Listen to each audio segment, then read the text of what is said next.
नमस्कार दर्शक हो, मी आहे काजल आणि तुम्ही पाहत आहात नागपूर समय मराठी बुलेटिन। आजच्या या विशेष अंकात आपण घेऊन येणार आहोत देश विदेशातील, राज्यातील आणि आपल्या परिसरातील सर्वात महत्त्वाच्या घडामोडींचा आढावा। राजकारण, समाज, आरोग्य, संस्कृती, मनोरंजन आणि अनेक महत्त्वाच्या क्षेत्रातील ताज्या आणि ठळक बातम्या तुमच्या समोर मांडणार आहोत। तर मग वेळ न घालवता सुरू करूया आजच्या महत्त्वाच्या बातम्यांसोबत।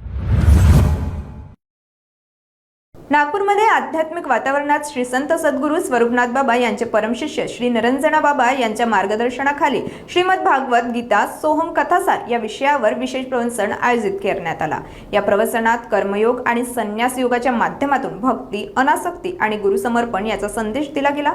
16 फेब्रुवारी रोजी वाठोडा नागपूर येथील निवासस्थानी गुरु महिमा या विषयावर विशेष प्रवचन आयोजित केले जाणार आहे। श्रद्धाळूंनी अधिकाधिक संख्येने उपस्थित राहून महाप्रसाद ग्रहण करण्याचे आवाहन आयोजकांकडून करण्यात आले आहे। नागपूरमध्ये पत्नीवर शंका असल्याच्या कारणावरून एका नाबालिग तरुणाचा अपहरण करण्याची घटना समोर आली आहे। नागपूरमध्ये नात्यांवरील शंकेने एक भीषण घटना घडवून आणली आहे। पत्नीशी कथित संबंध असल्याच्या